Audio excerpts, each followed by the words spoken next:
기도합니다. 주님, 우리는 승리를 선포합니다. 주님의 임재와 위로가 그들과 함께 하시고 그들을 풍성하게 축복하소서.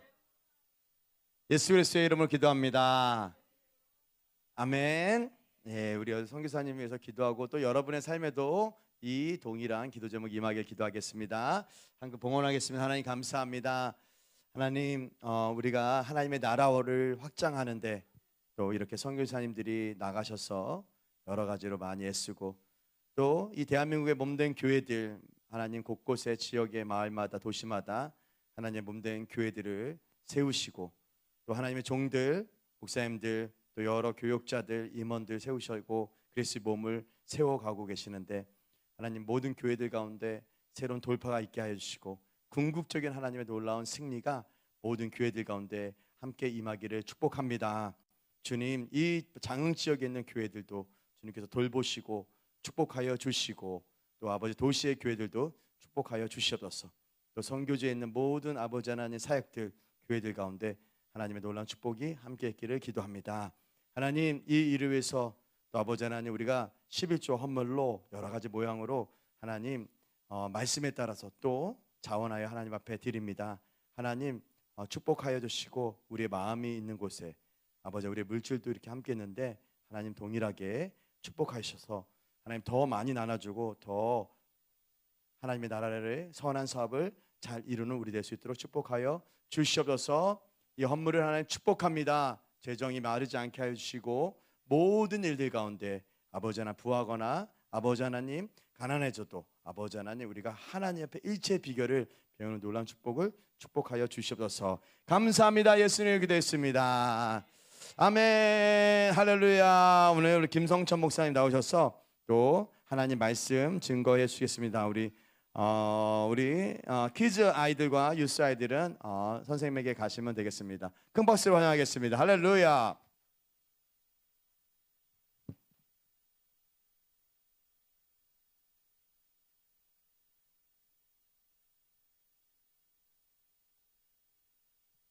네, 감사합니다. 네.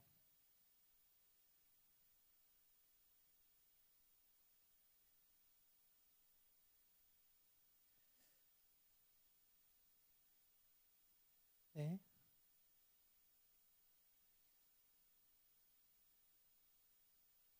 자, 우리 말씀 같이 보겠습니다. 고린도전서 11장 말씀입니다. 고린도전서 11장 23절.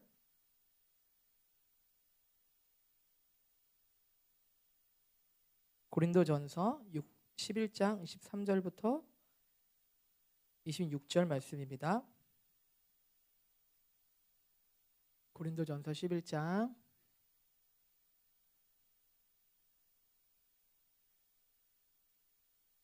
고린도전서 11장 23절에서 26절입니다.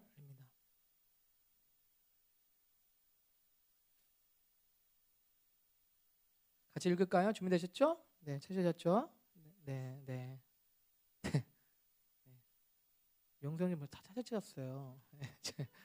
네, 찾았어요. 다 알고 있어요. 네, 새로운 늦게 찾으신 분이 계시네요. 네, 고린도전서 11장 23절에서 26절입니다. 찾으셨죠? 같이 읽겠습니다. 한 목소리 시작. 내가 너희에게 전한 것은 주께 받은 것이니 곧 주 예수께서 잡히시던 밤에 떡을 가지사 축사하시고 떼어 이르시되 이것은 너희를 위하는 내 몸이니 이것을 행하여 나를 기념하라 하시고 식후에 또한 그와 같이 잔을 가지시고 이르시되 이 잔은 내 피로 세운 새 언약이니 이것을 행하여 마실 때마다 나를 기념하라 하셨으니 너희가 이 떡을 먹으며 이 잔을 마실 때마다 주의 죽으심을 그가 오실 때까지 전하는 것이니라. 아멘. 네. 네, 우리가 이 고린도전서 방금 읽었던 말씀은 우리가 잘 알고 있는 우리가 매달 첫 번째 주일날 하고 있는 기념하고 있는 성만찬의 예식이 시작되어 있었던 말씀입니다. 예수님께서 십자가에 잡히시기 전날 제자들과 함께 마지막 만찬을 나누시면서 그냥 그동안에 잘 지냈던 정을 나누시는 것이 아니고 앞으로 일어날 어떤 예언적인 일들에 대한 예언적인 행동을 취하셨습니다.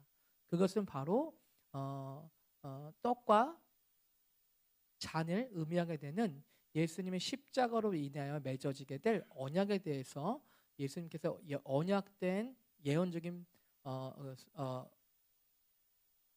행동을 제자들과 함께 가지셨다는 것이죠.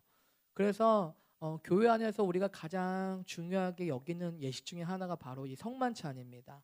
성만찬은 초대교회 가운데서 굉장히 중요하게 여겼던 가치이고요. 지금도 여전히 우리에게도 그렇습니다.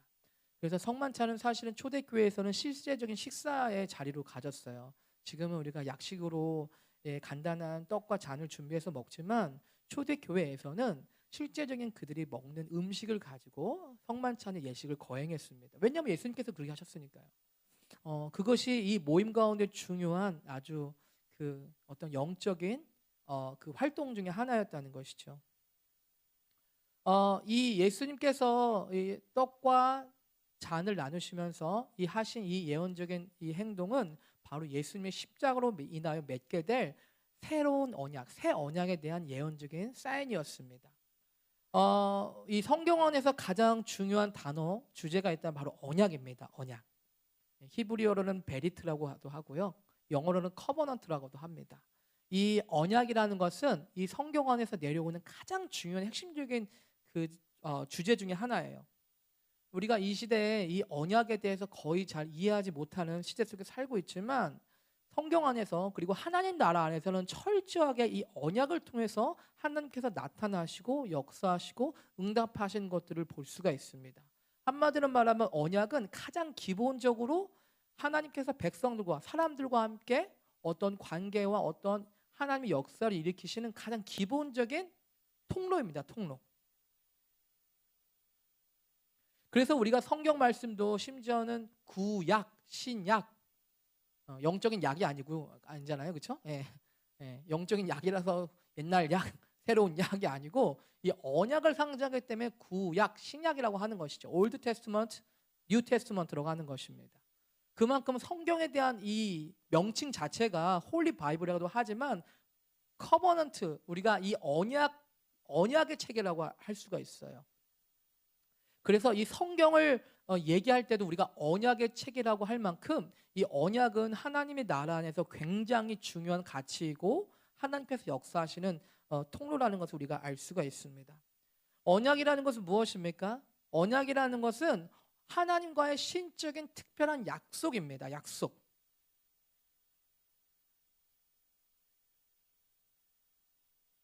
우리가 사람들과의 관계 안에서 중요하게 여기는 것이 신뢰죠. 신뢰.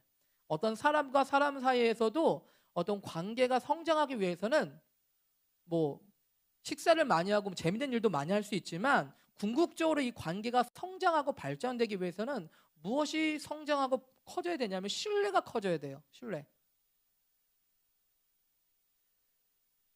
뭐 가정에서든 우리의 일터에서든 어떤 관계에서든지 그렇습니다.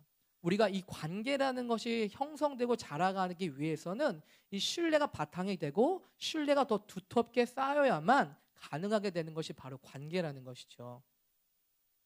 바로 이 언약이 하나님과 맺게 되는 특별한 관계를 얘기하는 것이 바로 이 언약이라는 것입니다. 그래서 저희가 오늘 읽었던 부분은 이 고린도전서 11장에서 이 사도 바울이 고린도 교회에게 이 새로운 언약을 맺게 된 성만찬에 대한 가치들에 대해서 그것이 무슨 의미가 있는지 어떻게 해야 되는지에 대한 기본적인 말씀을 주고 있는데요.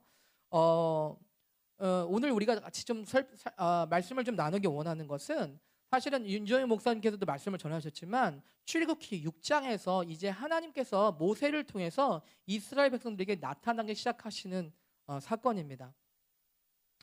그 사건이 이제 출애굽기 6장에 나오는데 출애굽기 6장에서 하나님께서 이렇게 말씀하셨죠. 내가 아브라함과 6장 3절에 내가 아브라함과 이삭과 야곱에게 전능의 하나님으로 나타났으나 나의 이름을 여호와로는 그들에게 알리지 아니하였고라고 말하고 있습니다. 네.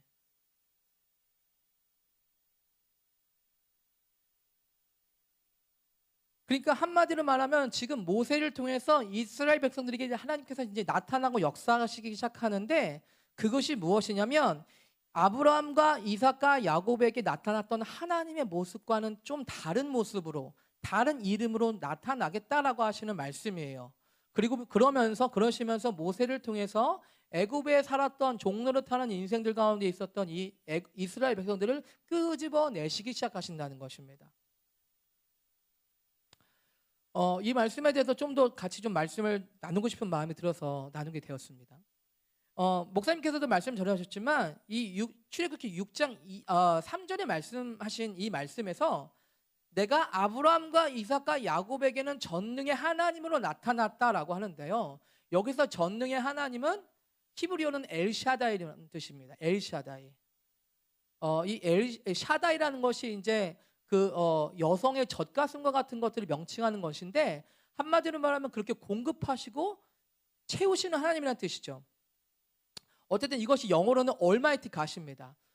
아브라함과 이삭과 야곱은 이스라엘 백성들이 그들이 나라를 민족적인 조상들을 가리킵니다.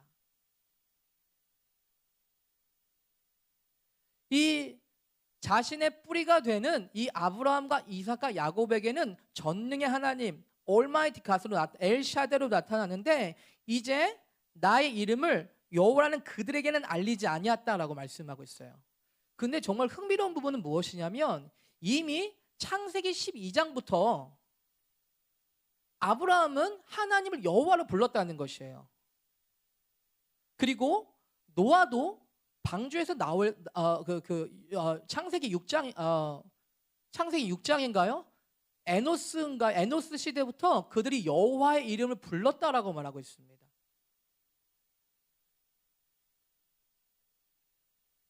그러니까요, 이 여호와라는 명칭이 이들에게는 그렇게 생소한 것이 아니에요. 우리가 이 말씀을 그래서 좀 오해하면 안 되겠어요. 하나님이 엘샤다로 나타나는데 제호바? 야훼 하나님?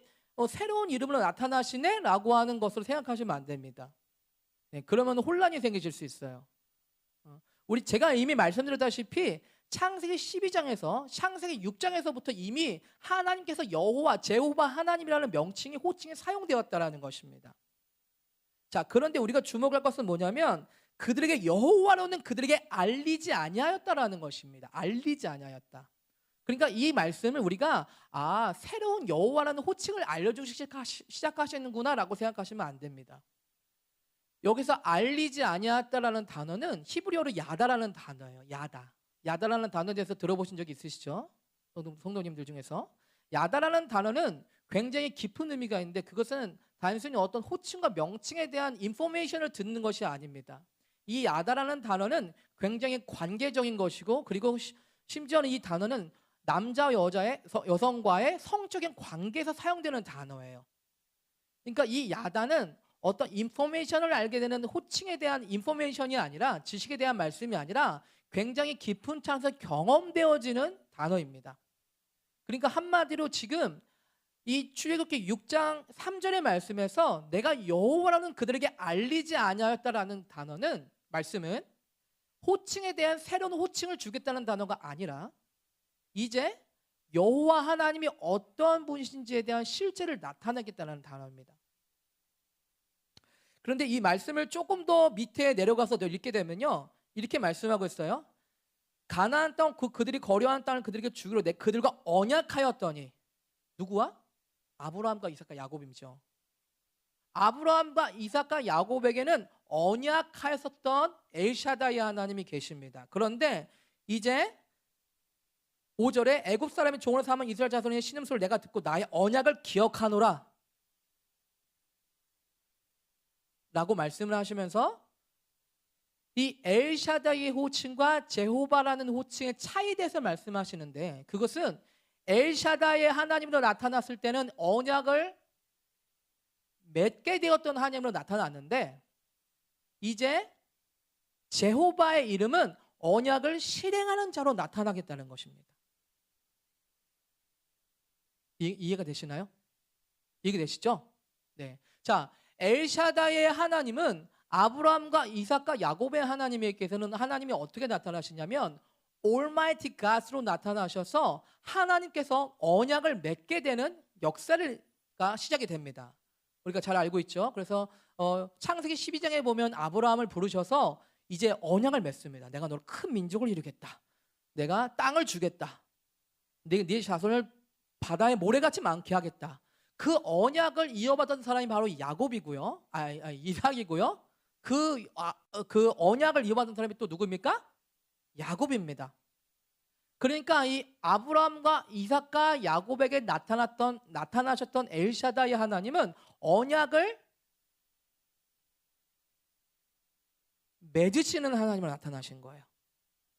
그런데 지금 이 출애굽기 6장에서 모세를 통해서 하나님께서 새로운 역사를 주시기 원하시는데 내가 여호와로 나타나겠다고 하시면서 그 차이는 내가 이제 그 언약을 실행하겠다.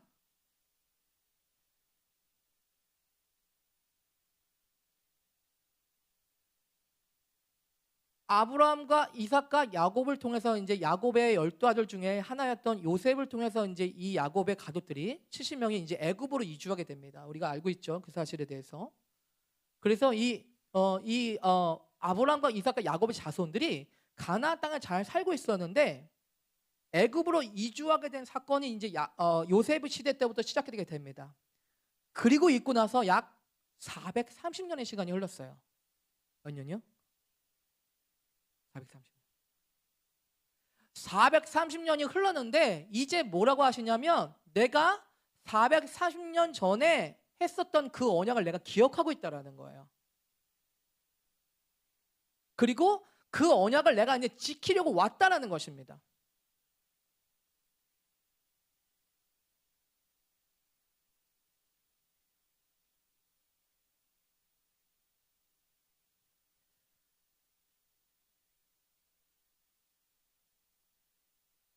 제가 이미 말씀드렸다시피 성경 안에서는 이 언약이 굉장히 중요한 주제라고 제가 말씀을 드렸습니다.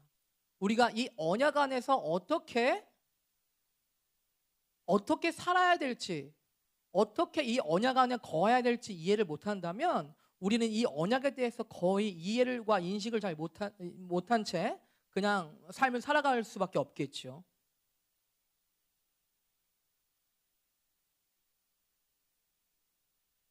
단순히 언약이라는 주제는 성경 안에서 중요한 주제로 우리가 성경 공부하고 끝날 주제가 아닙니다. 우리는 그 언약 안에 있는 실제들을 경험하고 누리도록 창조함을 받았습니다. 아멘? 네.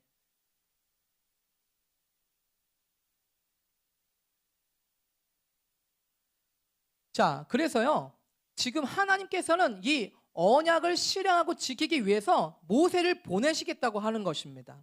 여러분, 자, 그래서 모세라는 인물은 어떤 기능과 목적을 하냐면 언약을 맺게 하고 언약을 실행하게 하는 사람이 바로 모세입니다. 우리가 또 알고 있는 것은 이제 모세를 통해서 출애굽하게 되는 이스라엘 백성들이 출애굽기 19장에 오면 이스라엘 백성들이 언약을 맺습니다. 그렇죠? 네. 십계명 돌판을 받으면서 그들이 언약을 맺게 돼요. 그러니까 모세라는 인물은 이전에 있었던 언약을 실행하기 위해서 왔고 언약을 또 맺게 하기 위한 기능들을 하고 있는 것입니다.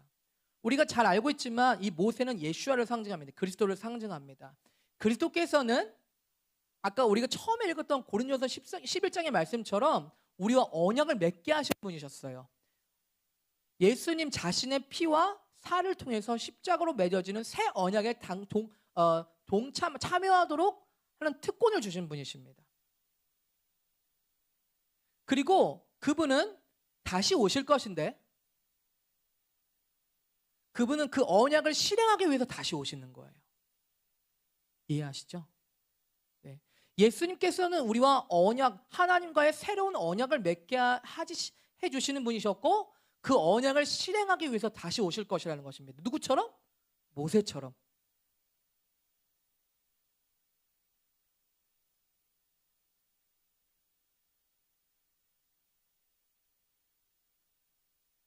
사실은 이 언약이라는 개념이 이 이스라엘 백성들에게는 굉장히 낯선 개념이었어요.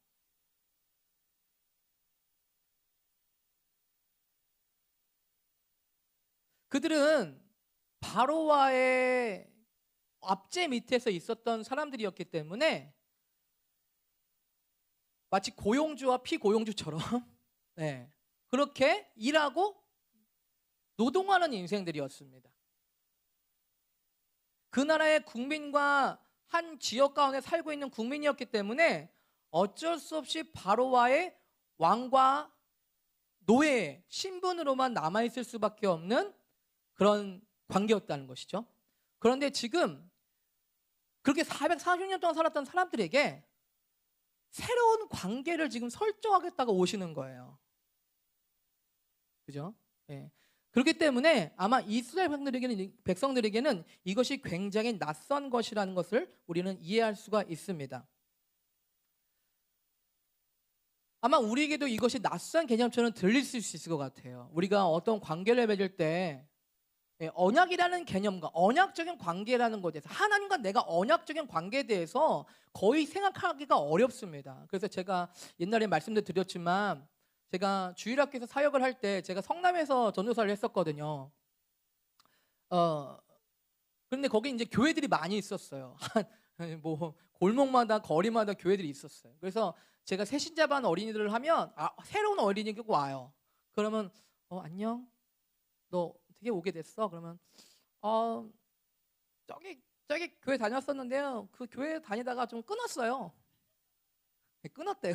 끊었다고 표현을 하더라고요. 그러니까 학원은 보통 학원을 끊는다고 하잖아요. 그러니까 한마디로 하면 좋은 학원 다니다가 요 학원 들르는 거예요 지금. 요 학원 들러봤어. 그래서 이 학원이 좋은 데인지 안 좋은 데인지 알아보려고 이 교회 학원에 들른 거예요. 그래서 끊었어요. 그래서 이렇게 온 거예요. 그래서 딱 오면은 제가 얘기를 합니다. 아 그렇구나. 근데 교회는 있잖아. 학원처럼 끊고 하는 데가 아니고 한 군데를 정해서 다니는 곳이 교회야. 그러니까 너가 여기를 다녀보고 여기서 하나님의 그런 이 교회라고 생각한다면 마음을 정하고 다녀야 돼. 그걸 네가 결정을 해야 돼. 라고 얘기를 합니다. 그래서 제가 그 어린이지만 비록 교회를 나오고 교회를 어떻게 이렇게 다니게 되는지에 대한 개념들을 제가 가르쳐야만 했어요. 그런데 이게 꼭 여러분 들리시기에 웃기신 얘기겠지만 이게 꼭 어린이들에게만 있는 얘기가 아니잖아요. 우리가 교회 생활하다가 저 인테리어가 좀 너무 구리다. 좀 너무 구식이다. 끊어야 되겠다. 좀 너무 음악 스타일이 조금 아니다. 올드하다. 끊자. 어떻게 보면 이럴 수도 있다는 것입니다. 하나님도 믿다가 하나님 좀 아닌 것 같아. 부처님을 좀 믿어봐야 되겠다. 부처님을 한번 믿어보고 하여튼 마호메트? 이슬람은 뭐지? 이렇게 한번 경험 좀 해보고. 제가 말씀드리려는 핵심은 뭐냐면 그냥 한 교회를 그냥 주구장창 다녀야 된다는 걸 말씀드리는 것이 아니고요. 우리가 이 언약적인 관계에 대해서 우리가 얼만큼 이해하고 그것에 올바르게 반응하고 있는가에 대해서 말씀드리고 싶은 것입니다.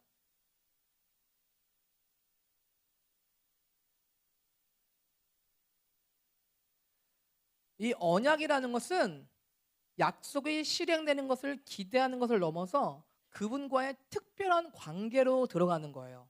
그런데 사실은 이스라엘 백성들은 거의 그런 생각을 못했을 거라고 짐작이 됩니다. 이들은요 새로운 땅에 간다는 소식을 들었어요. 좋은 땅에 간다는 소식을 들었어요. 그리고 잘 먹고 잘 살 것 같은 소식을 들었어요. 그래서 나왔어요. 그런데 나왔는데 가는 길에 좀 그러한 소식과 비슷한 상황들이 연출이 돼야 될 거 아니에요. 좋은 땅을 간다 그러면 점점 좋은 땅에 가가지고 딱 좋은 땅에 딱 가야 되는 거 아니에요. 경치 좋은 곳에 간다면서요. 그러면 경치가 점점 좋아지다가 더 좋은 데를 가야 될 거 아니에요. 그래서 이들은 설레는 마음으로 얼마나 신났겠습니까? 한번 여러분 상상해 보세요. 홍해를 건널 때 여러분 표정과 그 벅찬 감동을 한번 생각해 보세요. 그냥 마른 땅을 나온 것도 아니고요. 막 뒤에 애굽의 군대들이 오는데 갑자기 바다가 갈라져 가지고 말이죠. 다 수장당해 가지고 그들이 꼼짝 못하고 그렇게 두려워하던 애국 군대들이 완전히 몰살당하는 걸 본 거예요. 여러분 세례받을 때 그렇게 세례받은 적 있으세요 혹시? 네? 세례받을 때 여기 올 때 여기 천이 갈라져가지고 세례식 오는데 그래가지고 세례식 여기 틀리고만 그래서 세례받으신 적 없으시잖아요. 네? 이스라엘 백성도 이제 세례식부터 틀렸어. 네. 진짜 괜찮다. 진짜 뭐 10가지 재앙 때부터 조금 기대는 했는데 진짜 기대를 넘는다 이거는. 그래가지고 말하죠. 야 탬버린 치고 난리가 났어요. 얼마나 신났겠어요. 막 온갖 걸 다 치면서 여호와 말탄 자를 바다에 넣으셨다 찬양하는데 거기까지는 좋았거든요 분위기가. 그런데 갑자기 물이 없다는 거예요. 물이 왜 없어요? 물이 없다는데? 아니 그게 아닌데 그럴 리가 없는데. 떡이 없대요. 떡이 없다뇨? 무슨 말이야 이게? 바로도 떡을 줬는데 무슨 말씀이야 그거? 너무 신뢰가 되는 얘기를 하시네.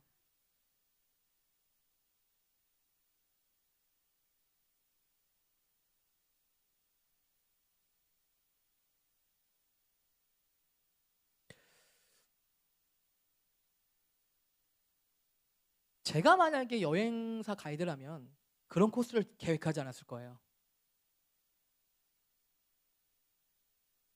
제가 만약에 여행사 가이드였다면 사람들이 정말 좋아할 만한 코스를 준비했을 겁니다.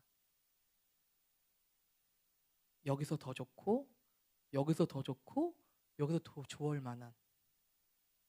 그런데 하나님께서는 좋은 여행 가이드 같지는 않아요. 오히려 그들이 들어왔었고 기대했었고 상상했었던 기대와는 전혀 다른 상황과 환경들이 펼쳐진다는 것입니다.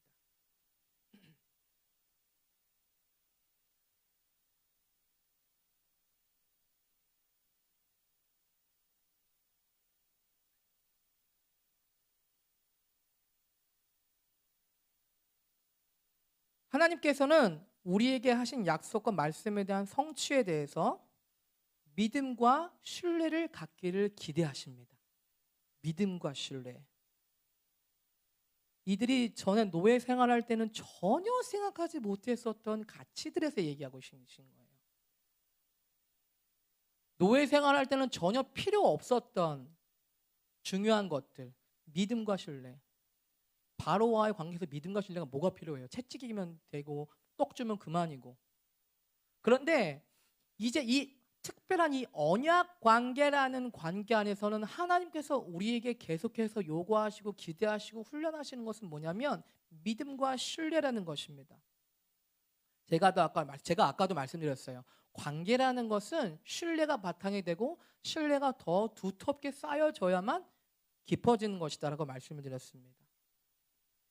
그래서 이 언약적인 관계라는 것은 약속을 신뢰가 바탕이 되고 약속을 지키고 성취할 것을 기대되는 관계입니다. 이 언약적인 관계에 대해서 중요한 가치는 바로 믿음과 신뢰라는 것을 말씀을 드렸는데 이 믿음과 신뢰라는 것이 중요한 가치라는 것은 다른 말로 하면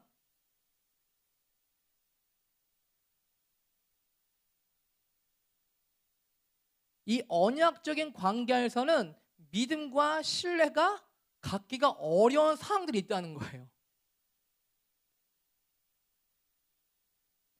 이 언약적인 관계의 중요한 가치는 믿음과 신뢰인데 믿음과 신뢰가 갖춰지고 성장해야만 하는 관계인데 그 말의 뜻은 믿음과 신뢰를 갖기가 어려운 상황과 환경이 존재한다는 것입니다.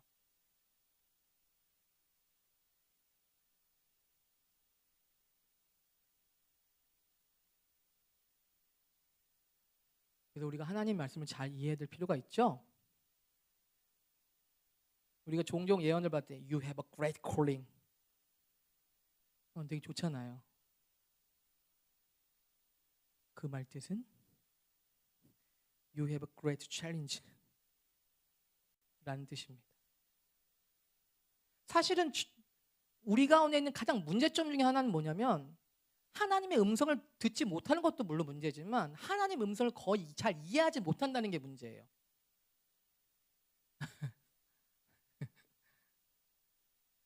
하나님께서 말씀하신 것, 그 문제가 요셉에게도 나타났죠. 형님들 형님들이 곡식들이 저한테 절을 하더라고요. 뭐 모르겠어요. 뭐 하나님 그렇구나. 뭐 이루어질는지 몰랐는지 뭐 하여튼 뭐 하나님 그렇게 하신 건 뭐 제가 어떻게 할 수가 없잖아요.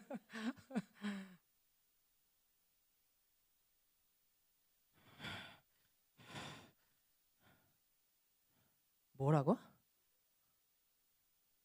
듣자 하니까 정말 정말 짜증나게 하는구만.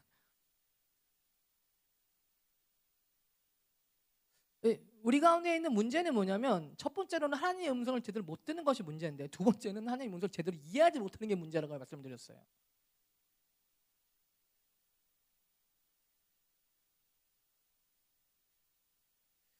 하나님께서 이 언약적인 관계에서 중요한 가치를 두는 것은 믿음과 신뢰라는 것인데, 마치 그것은 이 언약이 마치 전혀 이루어지지 않을 것처럼 보이는 많은 상황과 환경들을 지나가게 된다는 것입니다. 여러분, 믿음과 신뢰라는 것은요, 믿음과 신뢰가 중요하고 그 가치가 사용되어야만 하는 상황들이 있기 때문에 그래요. 여러분, 만약에 우리가 하나님을 전혀 신뢰할 만할 필요가 없는 상황이 있다면 그것은 믿음이 아닙니다.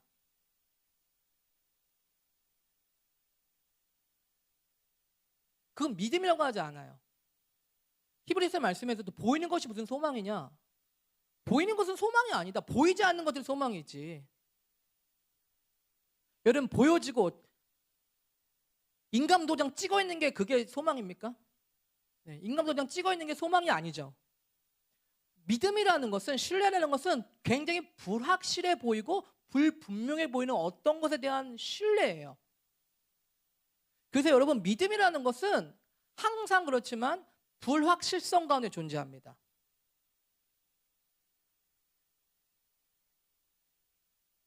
신뢰라는 것은 불안정성 가운데 존재해요. 하나님께서 아브라함을 끄집어내실 때, 야, 아브라함아, 일로 와봐. 내가 너를 큰 민족 되게 할 건데 봐봐. 너 그 다음에 이삭 나올 거고, 그 다음에 야곱 낳을 건데 12명 나올 거야. 그 다음에 야곱을 통해서 엄청나게 많아. 내가 좀 얘기해볼까? 루벤, 시몬, 레위 이렇게 나올 거야. 그리고 말이야, 엄청 이거 세볼게. 누구 나올 거야. 알겠지? 확실하겠지? 기억해? 라고 일일이 설명하지 않았다는 거예요.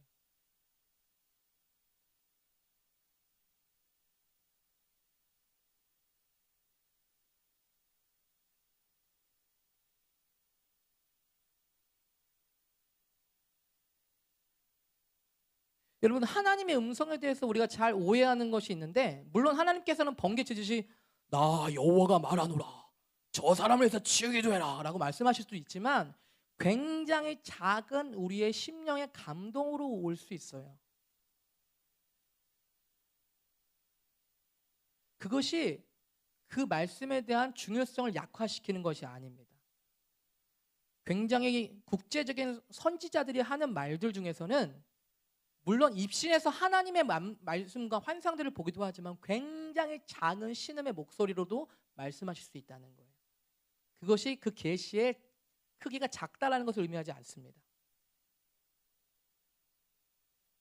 자, 어찌됐든 간에 이 믿음과 신뢰라는 것은 항상 불확실성과 항상 불안정 속에서 존재한다는 거예요.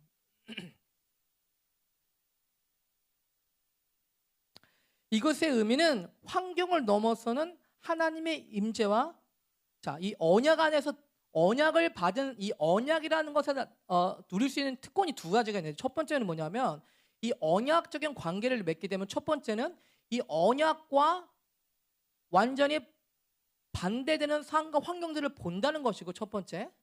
두 번째는 이 언약을 통해서 하나님의 임재가 우리 가운데 있다는 것을 보게 된다는 것입니다. 언약을 맺게 되는 사람한테는 이 두 가지 일이 나타나게 돼요. 첫 번째는 그 언약적인 약속과는 전혀 다른 상황과 환경들이 펼쳐지고, 두 번째는 그럼에도 불구하고 하나님의 임재가 우리 가운데 있다는 것이에요. 이것이 요셉에게는 실제였죠.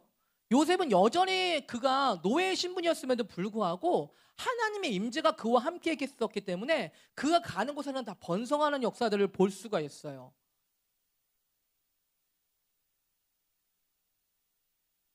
아니, 하나님께서 함께 하시면, 임재가 있으면 나부터 자유케 해주셔야 되는 거 아니에요? 아니, 주님께 저한테 그런 꿈을 주셨잖아요. 안 꾼 것도 아니고. 그렇지. 하지만 not yet. 아직은 아니야. 하나님의 임재가 그와 함께 있었지만 하나님의 약속은 정말 더디 이루어지는 것만 같이 보여진다는 것이죠. 그래서 여러분, 우리가 이런 언약적인 관계 안에서 중요한 것은 뭐냐면, 우리에게 주신 약속과 어떤 일에 대한 성취에만 초점이 맞춰진다면 우리는 많이 실망할 수도 있습니다.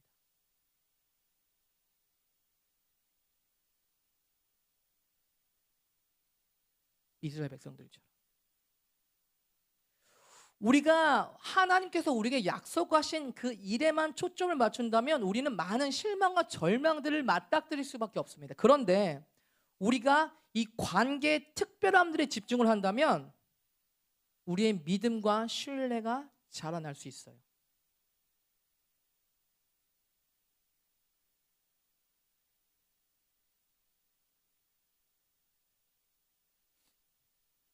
제가 이번 주에도 저희 첫째 딸 루아가 좀 많이 아팠었어요. 열이 많이 40도까지 나고 입안에 수포가 나가지고 굉장히 밥도 못 먹고 어려운 시간들을 겪었는데, 제가 기도했겠어요, 안 했겠어요? 네, 당연히 기도했겠죠. 기도를 열심히 했겠죠. 주일 안에도 기도하는데 기도했을 거 아니에요, 제 딸을 위해서. 그런데 치유가 안 나타나는 거예요. 안 나타나는 거. 제가 마음이 어떻겠습니까? 마음이 되게 너무 힘들었어요.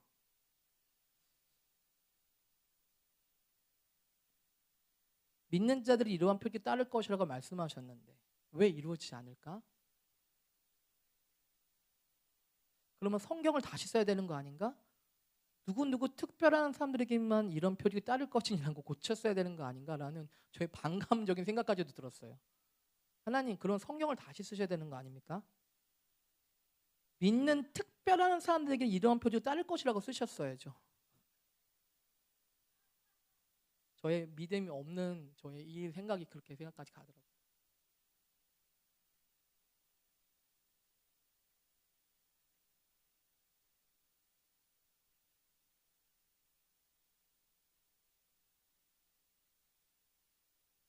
아마 이스라엘 백성들에게도 아마 동일하지 않았을까 생각이 들어요.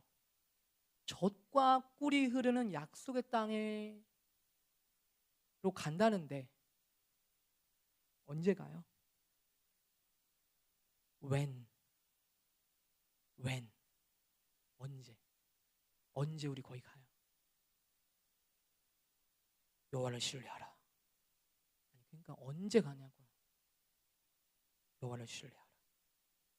아니, 그러니까 언제 가냐고요. 그것이 때로 우리의 반응 아닙니까? 여러분들께서 받았던 약속들이 있으시죠? 여러분, 하나님께서 주신 언약 안에서 주신 약속들이 있습니까? 근데 우리는 종종 그래요. 하나님, 언제입니까? 뭐 이것은 뭐 저희 이야기만은 아니죠. 여러분들께서 개인적으로 나름대로 믿음 안에서 갖고 계시는 어떤 하나님의 말씀과 약속에 대한 것이 있으실 거예요. 그리고 궁극적으로 우리 믿음의 그리스도인들에게는 하나님의 나라 유업과 기업에 대한 소망과 약속이 있습니다.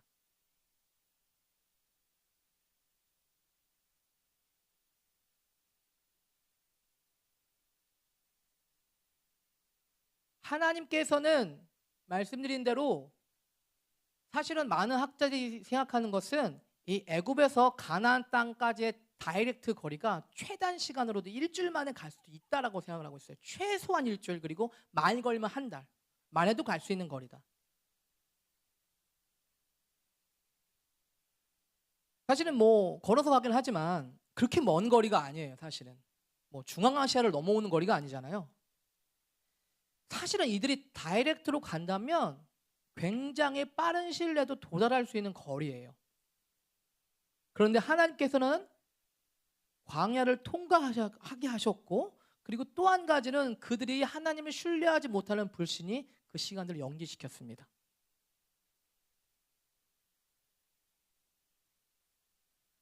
그러니까 이 언약적인 약속 안에서 우리가 이 언약을 보는 데에서는 단순히 약속과 일의 성취에만 초점을 맞춘다면 우리는 굉장히 많이 실망할 수도 있다는 거예요. 여러분 실망해 보셨어요? 여러분 실망해 보셨어요?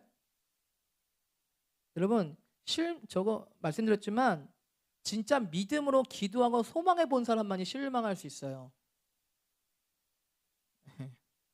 실망해 보셨어요? 저는 격려드리고 싶어요. 여러분들이 실망해 보셨다면 여러분은 최소한 믿음을 가져본 적이 있으신 분이에요. 실망한 적이 없다면 믿음을 가지셔야 됩니다. 광야라는 장소는 어떻게 보면 우리의 실망의 장소고, 우리에게 기대하는 것에 소망들이 더디 이루어지는 것만 같이 보여주는 환경의 장소입니다. 하나님께서는 특별히 이러한 장소들을 건너게 하신다는 것입니다. 그런데 말씀드린 대로 하나님에 대한 믿음과 신뢰가 또한 진짜 자라날 수 있는 장소도 광야라는 것이죠. 여러분 말씀드린 대로 믿음과 신뢰는요, 하나님 나라의 아주 중요한 가치예요. 하나님의 나라에서는 아무도 집 대문을 걸어 잠그고 나오지 않을 겁니다. 비밀번호 막 3중으로 해놔가지고 절대 못 들어오게 하실 거는 않을 거예요. 그죠? 하나님 나라는 공인인증서가 없을 것입니다. 우리 맨날 힘들잖아요. 공인인증서 너무 많아가지고 비밀번호가 몇 개가 있어가지고 막 다 잊어버려가지고 적어놓잖아요. 그리고 한 개로 해놨다가 막 해킹 당해가지고 다 바꾸고 막 이런 거 안 했겠죠? 그런 것 한다면 너무 끔찍하잖아요. 천국은 철저하게 믿음과 신뢰가 바탕이 되는 장소입니다.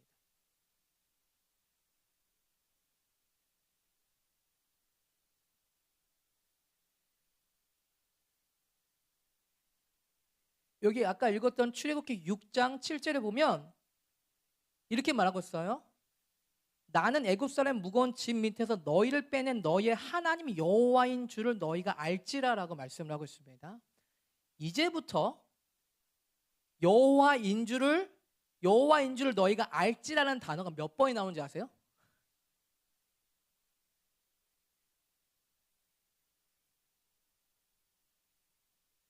앞으로 이 출애굽기 이 6장에서부터 내가 그 제호바 하나님인 줄 너희가 알지라는 단어가 구약에서만 몇 번이 나오냐면 72번이 나옵니다.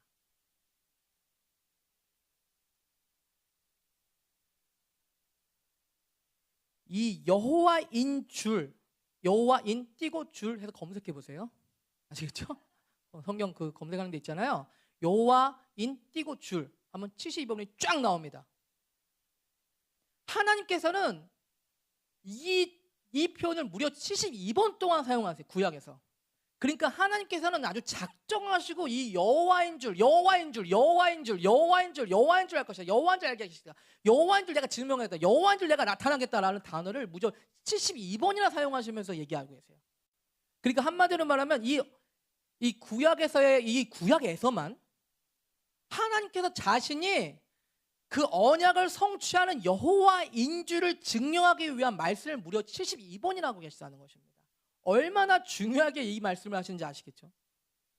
여러분 만약에 여러분들의 사람들에게 72번이나 얘기하는 게 있으세요 혹시?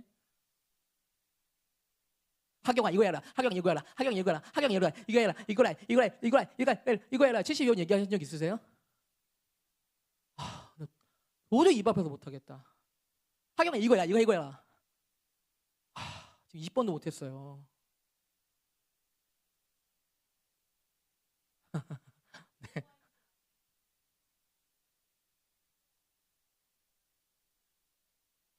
네. 네, 맞아요. 네, 듣고 보니까 그렇네요. 네, 네. 그냥 잔소리 하는 게 아니라 엄마가 내가 이런 존재, 내가 여호와라는 존재, 내가 언약을 기억하고 실행하고 그것을 성취하는 존재라는 것을 하나님께서 무려 72번이나 말씀하시면서 나타내고 계시다는 것입니다. 이 여호와인 줄 알게 하겠다라는 단어에서 사실은 많은 이 텍스트 가운데 존재하는데, 여기에서는 하나님께서 행하시는 구원, 치유, 회복, 축복, 때로는 징계와 심판, 그리고 주권자로서의 권위와 약속의 실행, 특별한 보호와 인도 등 여러 의미에서 쓰입니다. 그러니까 이 하나님께서 여호와인 줄을 알게 하겠다는 것은 이 여러 가지 의미의 하나님의 성품과 본성과 역사들을 증명하시겠다라고 하신 단어예요.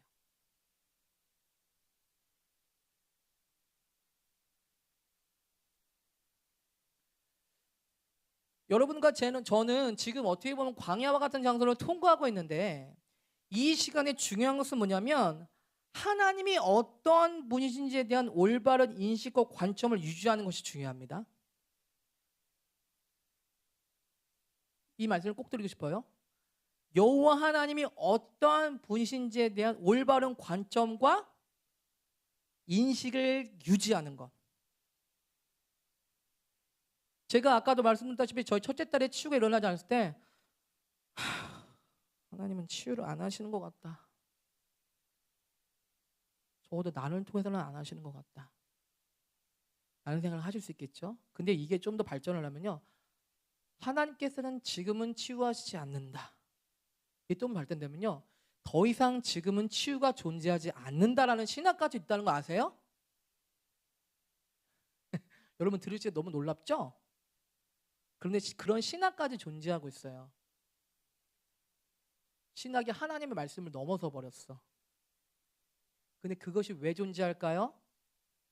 저 같은 이런 실망과 낙담 속에서 생각과 이론들이 정립이 됐고, 심지어는 말씀으로까지 이론이 정립이 돼버렸어. 더 이상 은사는 끝났다라고도 생각하는 신학적인 교리가 있다는 것은 놀랍습니다. 우리는 절대로 그곳에 가지 않아야 되겠죠. 여러분, 내가 오늘 치유를 경험하지 못했다고 해서 하나님께서 치유하시는 분이시라는 본성을 변화시킬 수는 없습니다. 여러분, 내가 오늘 그 치유를 보지 못했다고 해서 그분은 치유하지 않은 무능력한 분이라는 결론을 내릴 수는 없습니다. 제가 빌 존스 목사님한테 정말 중요하게 배운 가르침이 뭐냐면, 우리의 실패 경험으로 하나님의 본성들을 변화시키지 말라는 거예요. 여러분, 우리가 치유를 경험하지 못했으면 하나님이 치유하시지 않는 분입니까? 여러분, 우리 삶에 좋지 못한 일이 있으면 하나님은 bad god입니까? 그럴 수 없습니다.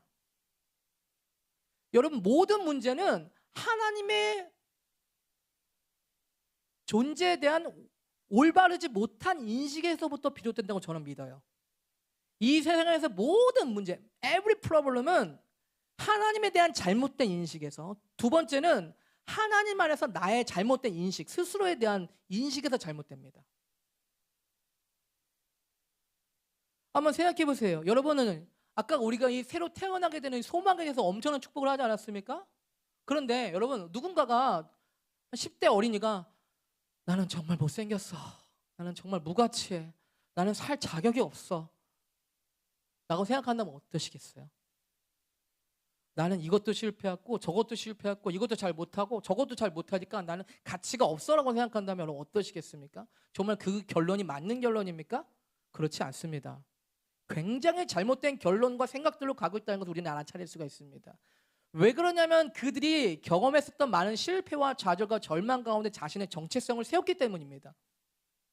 우리 가운데 있는 많은 잘못된 깨어진 자화상은 우리 스스로를 하나님의 존재 안에서 발견하지 않고 다른 존재로부터 발견하기 때문에 그렇습니다. 예를 들면 TV에 나오는 어떤 애보다 피부가 탱탱하지 않아요. 그래서 나는 못생겼다는 거예요. 와우, 이럴 수가. 그것이 사실입니까?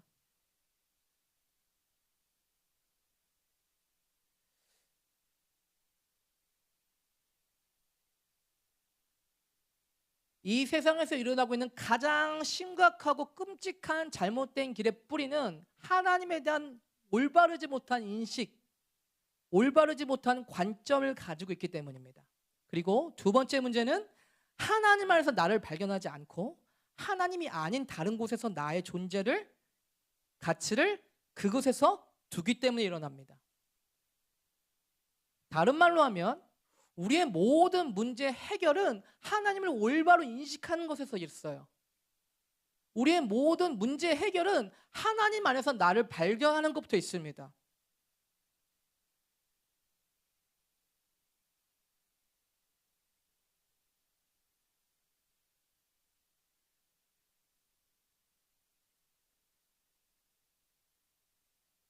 제 스스로의 어떤 존재나 가치에 대해서 제가 어려움을 겪을 때는 뭐냐면 제가 사역적으로 남들과 비교해서 뭔가 그럴듯해 보이는 뭔가가 보이지 않다라고 생각할 때예요.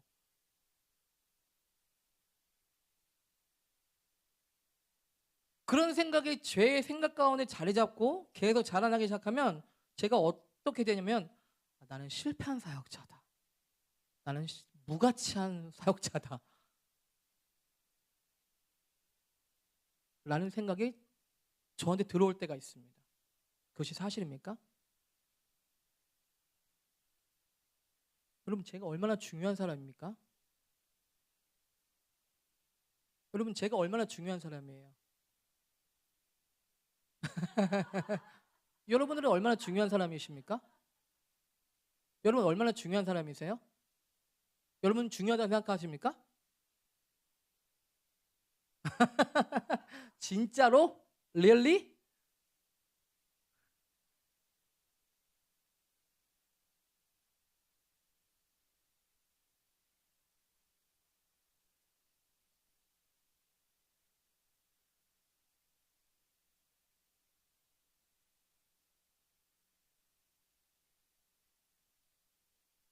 제가 우주에 대한 다큐멘터리를 본 적이 있는데 지구가 얼마나 우주에서 작은지에 대한 다큐멘터리였어요.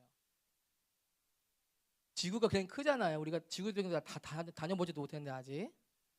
그 지구가 있는 이 태양계, 지구가 있는 이 은하계, 이 지구가 있는 이 하여튼 그것들이 엄청나게 광대하다는 것을 제가 본 적이 있는데 도대체 하나님은 우리를 어떻게 보시는 수가 있는지 모르겠어요.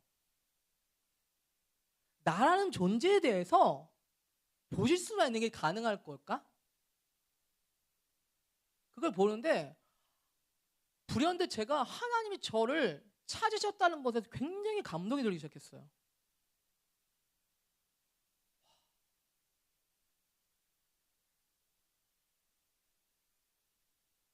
여러분 제가 우리 자녀들을 낳을 때 그 생명의 잉태에 대한 다큐멘터리를 본 적이 있는데 한번 보세요. 그 정자와 난자가 만나가지고 한 생명이 잉태되는 그 다큐멘터리인데요. 와 정말 놀랐습니다. 여러분들의 존재가 어떻게 해서 이 땅에 채워나가게 됐는지에는요 신비 중에 신비입니다.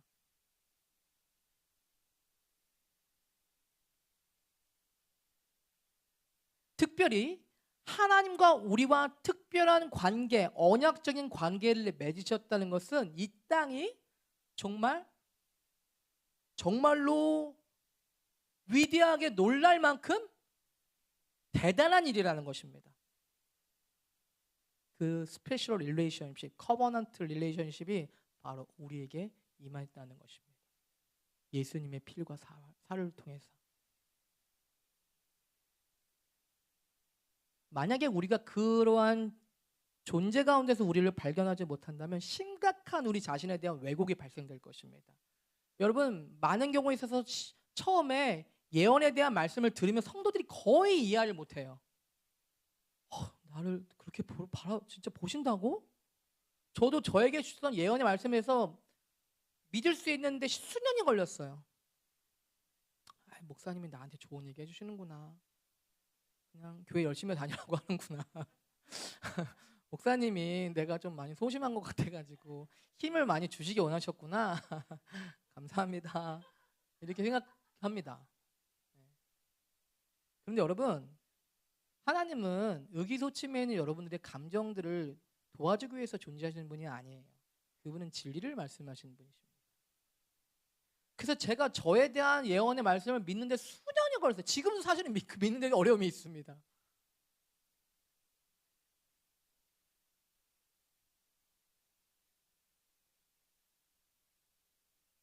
하나님께서는 구약 성경에서만 72번에 나 여호와인 줄을 내가 증명하겠다, 야다하겠다라고 말씀하시면서 그분이 언약을 기억하시고 지키시고 성취하시는 분임을 굉장히 많이 강조하고 있다는 것입니다. 하나님에 대한 올바른 관점과 인식을 올바로 유지하십시오. 우리 상황 가운데 어떤 것을 볼지라도 저는 반드시 치유를 볼 것입니다. 왜냐하면 하나님이 치유하신다는 것을 변화시킬 수가 없어요. 내가 그것을 오늘 못 봤다고 해도 심지어 그것은 바뀌지 않습니다. 그리고 하나님의 존재 안에서 나의 가치들을 매일 발견하십시오. 왜냐하면 모든 문제는 여기서 실패하는 것에서 발생되기 때문에 그렇습니다. 이것은 하나님의 언약 안에서 하나님을 바라보고 언약 안에서 나를 발견하는 것입니다. 여러분, 기도 중에 가장 강력한 기도가 무슨 기도입니까? 언약 안에서 하는 기도예요. 여러분, 목사님을 꼼짝하지 못하게 하는 말은 뭐냐면 목사님이 그때 그렇게 말씀하셨잖아요 예요. 엄마 아빠가 꼼짝 못하는 거 뭐예요? 아빠가 그때 그렇게 말했잖아요 예요. 우리는 때로 시끄러! 그걸 뭔데 그런 말 했어 할 수도 있지만 하나님께서는 차마 시끄러 하실 말을 할 수가 없습니다. 그분은 진리이시기 때문에 거짓말을 하실 수가 없어요. 그래서 기도 중에 가장 강력한 기도는 언약 안에서 하는 기도예요. 언약 안에서 하는 기도. 언약을 붙잡고 기도하는 거예요. 이것은 다니엘이 마치 포로로 끌려가서 하나님, 이스라엘 비록 죄를 범했지만 하나님께서 언약하신 백성 아닙니까? 그러니 회복시켜 주십시오.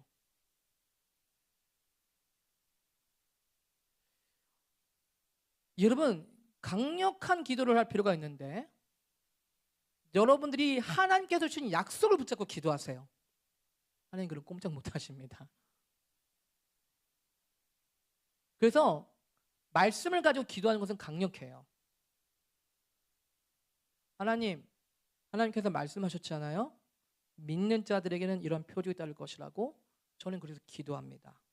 여러분, 언약 안에서 우리를 주장하는 것은 강력한 기도와 선포입니다. 언약 안에서 선포하는 것은 강력한 선포예요. 여러분들의 어떤 목소리가 크게 한다거나 여러분의 기도를 얼마 했다고 그건 중요하지가 않아요. 그것은 하나님 앞에서 씨도 안 맥혀요. 그런데 하나님께서는 무엇에 굉장히 예민하시냐면 그분이 하셨던 말씀에 예민하세요. 하나님께서 하셨던 약속에 예민하십니다. 왜냐하면 하나님께서는 그것을 중요하게 여기시기 때문에. 여러분, 우리 가정을, 우리 교회를, 우리 나라와 도시를 하나님과 언약의 약속 안에서 바라보아야만 합니다.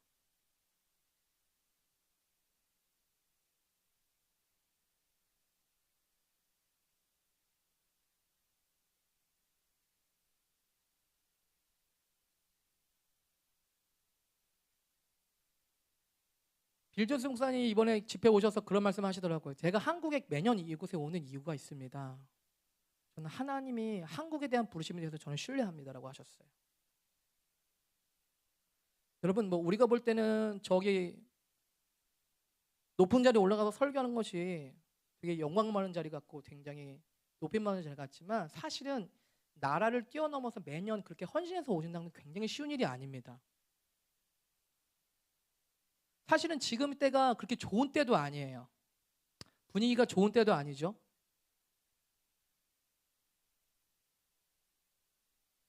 분위기가 좋고 잘 되는 때는 오면 좋잖아요. 아, 역시 잘 되고 있네요. 나라가.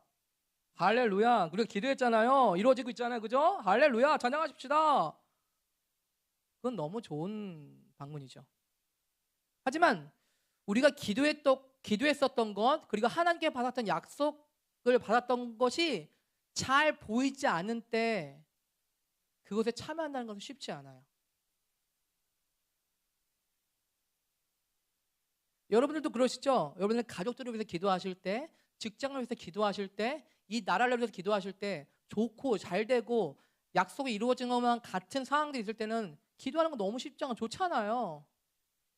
그런데 전혀 그런 것과 같이 않은 상태와 환경 속에 기도하는 것은 대단히 어려운 일입니다. 그럴 때는 우리가 무엇을 붙잡아야 됩니까? 언약을 붙잡아야 돼요. 약속을 붙잡아야 됩니다. 여러분, 궁극적으로는 여러분들께서 우리가 끝까지 믿음과 인내를 할 수 있는 것은 우리 기도가 얼마나 오래 할 수 있는지에 대한 영성이 아닙니다. 얼마나 하나님에 대한 믿음과 신뢰를 가지고 있느냐예요.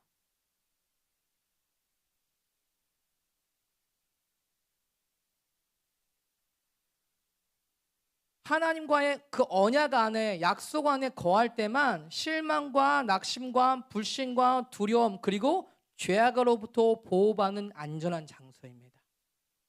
여러분, 앞으로 다가오는 시대 가운데는 우리에게는 이 영적 고센 땅이 굉장한 중요한 자리가 될 것입니다.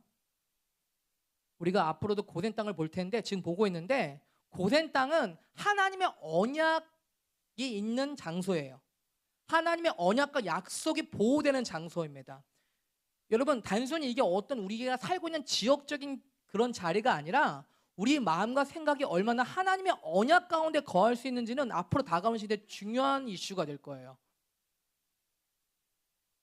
앞으로 다가오는 불안함들과 두려움들과 불신과 어려움들을 이길 수 있는 자리는 그 언약 안에서만 발견될 거예요.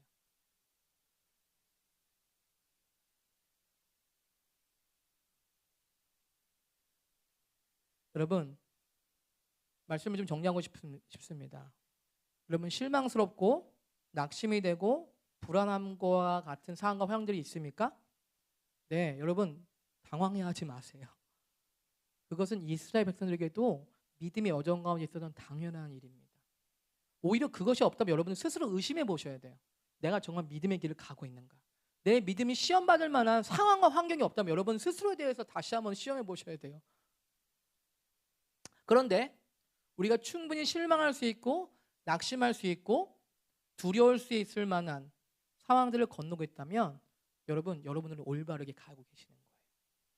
이럴 때 필요한 것은 하나님에 대한 올바른 인식을 계속 유지하는 것입니다. 그리고 하나님의 언약 안에서 우리의 존재를 계속 발견하는 것입니다. 여러분, 그것이 고센 땅이고 그것이 가장 안전한 장소라는 것입니다. 여러분, 이것이 언약 안에서 우리가 언약에 성취하시는 여호와인 줄을 알게 되는 자리입니다. 하나님께서는 이제 그것을 실행하고 여호와인 줄 알게 하시기 위해서 72번이나 기다리고 계세요. 우리의 삶엔 72번이나 내가 여호와인 줄 너희가 알게 되리라 라고 하신 말씀을 준비하고 계시다는 것입니다. 누구에게 한 것처럼? 이스라엘 백성들에게 한 것처럼. 여러분, 우리는 기대합니다. 하나님이 여호와인 줄 알게 될 것, 그 언약을 실행하시고 기억하시고 성취하시는 하나님이 될 것을 우리는 기대합니다. 여러분, 하나님에 대한 올바른 관점들을 계속 유지하세요. 그리고 그분의 언약 안에서 우리 자신을 발견해 가십시오. 그럴 때 우리는 약속의 땅을 보는 것뿐만 아니라 주님과의 특별한 관계 속으로 들어가게 될 것입니다. 그것이 언약 관계입니다. 같이 기도하겠습니다.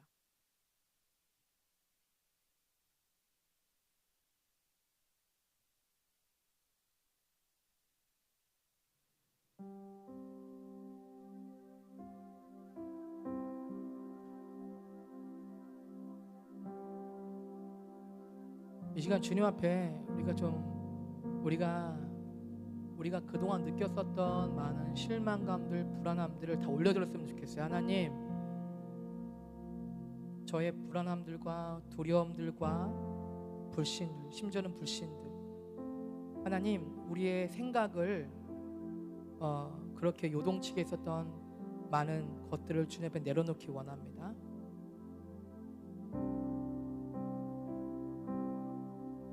그리고 하나님이 어떠한 분이신지를 올바로 기억하는 있기를 기도합니다.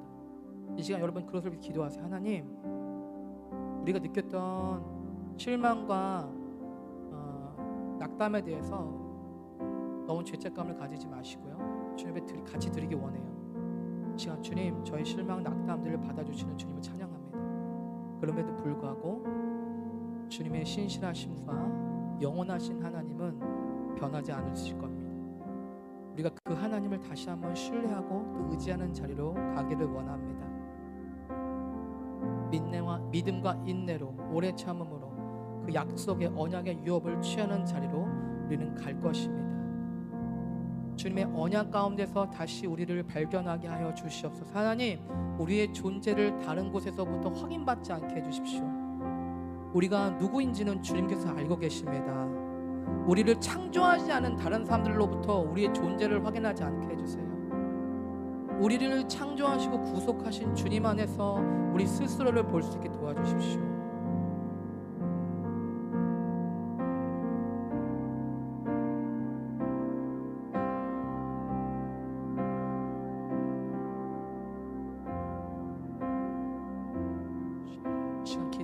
시간 기도합니다. 주님, 이 놀라운 장소에서 하나님을 신뢰할 수 있는 특권, 하나님을 신뢰할 수 있는 특권을 주시면 감사합니다. 노예와 같은 우리의 삶, 인생들 가운데 오셔서 하나님을 신뢰하고 의지할 수 있는 놀라운 특권을 주시면 감사드립니다.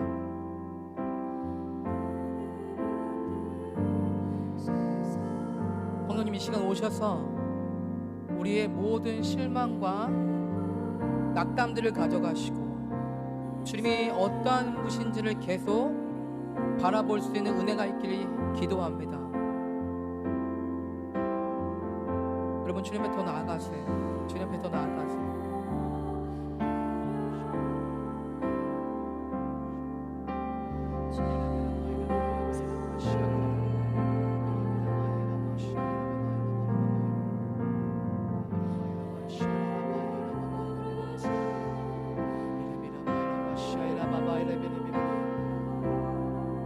주님, 진정한 믿음의 형제와 자매들이 일어나고 있습니다. 노예와 같은 자들이 아니라 진정한 믿음의 형제들과 자매들이 일어나고 있는 것을 제가 봅니다. 없어져 버리고 썩어져 버릴 육신의 사람이 아닌 영원히 남겨질 우리 영원한 속사람의 존재들이 일어나는 걸 제가 봅니다. 주님, 그 존재가 주님의 유업을 받는 존재가 될 것입니다. 약속의 기회를 받는 영원히 남겨질 존재가 될 것입니다.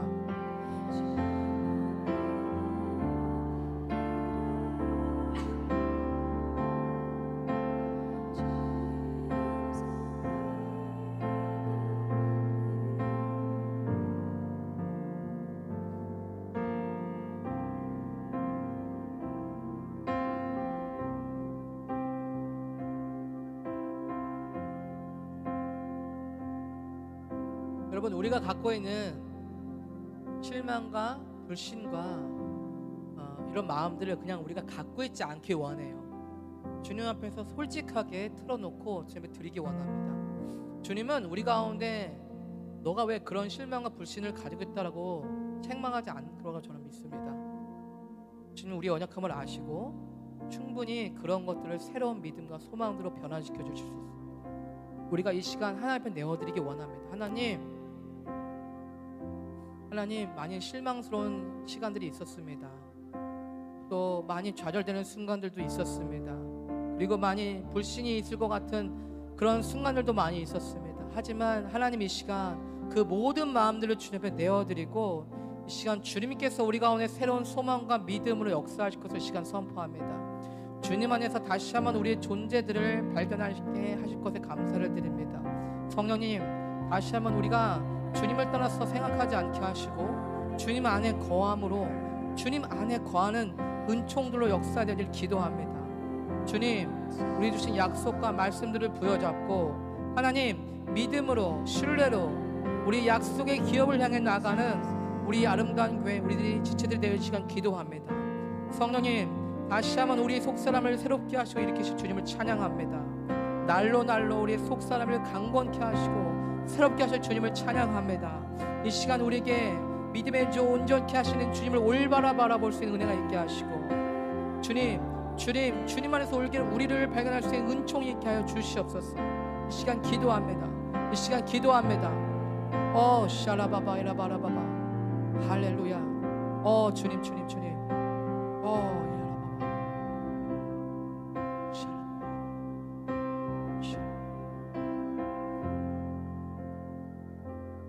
하나님, 우리가 여호와의 음성들을 듣기 원합니다. 다시 한번 주님의 말씀과 약속들로 가기 원합니다. 우리의 생각이 마음대로 가는 것이 아니라 하나님의 음성과 말씀을 쫓아가기를 원합니다. 주님, 우리에게 말씀하시는 주님의 음성과 말씀들을 듣게 하여 주시옵소서. 우리 가운데 주셨던 약속과 말씀들을 부여잡게 하여 주시옵소서. 주님, 그래서 믿음과 오래 참음으로 그 약속의 땅을 향해 나아가는 아버지 우리가 되게 해주시길 기도합니다. 아버지, 주님 감사합니다. 주님 감사합니다. 주님 감사합니다. 우리 가운데서 그 놀라운 언약의 백성들로 삼아주시면 감사합니다. 하나님, 그 언약으로 안에서 우리는 주님의 놀라운 은총과 은혜를 받은 자들입니다. 그 언약 안에서 주님의 놀라운 축복을 받은 자들입니다. 하나님, 우리가 그 더 우월한 그 궁극의 실제를 향해서 그 하나님의 나라의 실제들을 향해 나갈 것을 시간 선포합니다.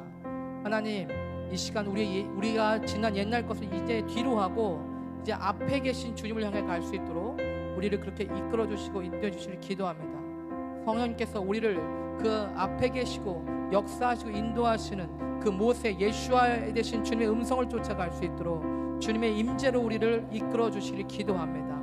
성령님, 다시 한번 우리의 걸음들이 하나님의 믿음의 여정들이 될 수 있도록 우리를 이끌어 주시고 인도해 주시옵소서. 이 시간 기도합니다. 이 시간 기도합니다. 이 시간 기도합니다.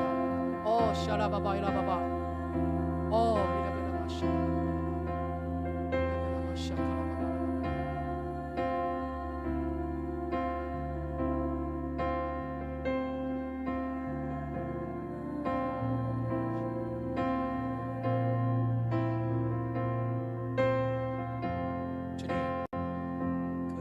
너머에 있는 그 궁극의 현실들을, 그 하나님의 나라의 실제들을 보게 하여 주시옵소서. 그 낙심 너머에 있는 하나님의 나라의 실제들을 보게 하여 주시옵소서.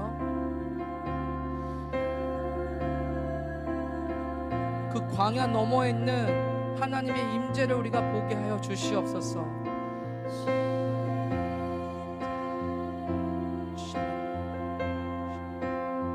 주님의 임재가 우리를 이끄시는 곳, 주님의 말씀이 우리를 이끄시는 곳에, 주의 영광이 우리를 이끄시는 자리에 있게 하여 주시옵소서. 주의 임재와 영광이 우리를 인도하시는 그곳에 있게 하여 주시옵소서. 어떤 광야가 있더라도, 어떤 황량함과 메마름이 있을지라도 하나님의 영광과 우리를 인도하시는 하나님의 말씀이 우리 가운데 있기를 기도합니다. 그것이면 충분합니다. 그것이면 충분합니다. 우리는 그곳을 향해서 나아갈 것입니다. 주님, 그 약속이 우리의 가나안 땅이 아니라 하나님이 우리의 가나안 땅이시지 않습니까? 하나님, 젖과 꿀이 흐르는 그 땅이 우리의 가나안이 아니라 주님이 우리의 가나안이십니다. 물이 없는 곳에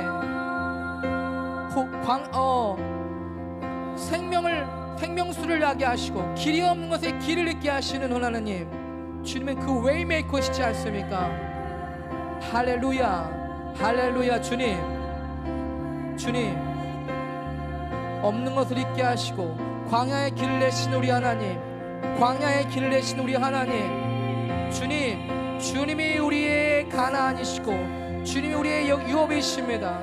주님이 우리의 약속의 땅이십니다.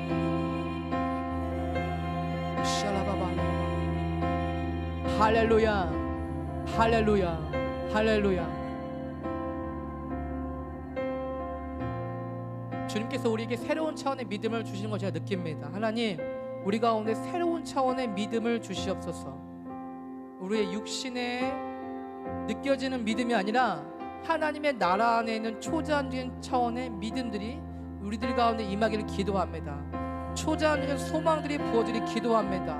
눈에 보여지는 것, 느껴지는 것 이상의 하나님의 초자연적인 믿음과 소망들이 우리들 가운데 임하고 역사되게 하여 주시옵소서. 이 시간 기도합니다. 이 시간 기도합니다.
새로운 약속을 받을 준비가 되게 하소서. 주의 백성들 가운데 하늘로부터 내려오는 새로운 약속과 말씀들을 받을 준비가 되게 하소서. 하늘의 신령한 새로운 차원의 언약과 말씀들이 임할 수 있도록 주님의 백성들을 준비시켜 주소서. 주님의 백성들을 준비시켜 주소서. 하늘이 이 땅에 임할 수 있도록 하늘의 소망들이, 하늘의 약속들이, 하늘의 계시들이 주의 백성들 가운데 임하게 하소서. 영적인 아버지 하나님, 하나님의 약속들을 받을 수 있는 우리의 영적 자궁들이 준비되게 하소서. 할렐루야.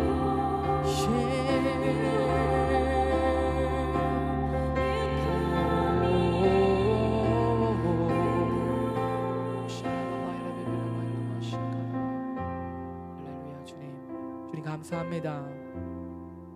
우리의 생각과 이해함보다 더 높으신 주님을 찬양합니다. 주님을 우리의 생각 속에 갇혀두지 않기 원합니다. 우리의 생각과 이해를 넓혀주시고 이해와 생각들이 뛰어넘는 하나님의 놀라우신 그 평강과 믿음과 신뢰로 우리에게 인쳐주실 주님을 찬양합니다. 이제는 우리 주 예수 그리스도의 은혜와 우주 온 만물 가운데 우리와 특별한 언약을 맺으신 우리 하나님의 놀라우신 사랑과 지금 이곳에서 그 언약의 실제들을 이루고 성취하게 하시는 그 언약의 신실하신 하나님을 나타내시는 성령님의 역사가 이곳에 있는 모든 자들과 우리 자녀들 머리 위에 특별히 믿음으로, 인내로, 소망으로 이 광야를 통과하고 있는 모든 주의 백성들 머리 위에 지금부터 영원토록 함께 하시기를 간절히 축원하옵나이다. 아멘. 감사합니다. 주님에 대한 믿음과 소망들, 또 그 언약에 대한 것들을 더 기도하기 원하시는 분은 나와서 기도하시면 같이 기도해드리도록 하겠습니다. 특별히 우리 가운데 있는 많은 실망과 낙담들을 벗어버리고 하나님께 주신 새로운 소망과 믿음을 위해서 기도하세요. 내가 새로운 차원의 하나님을 신뢰하고 믿음으로 바라볼 수 있도록 기도하시기 바랍니다.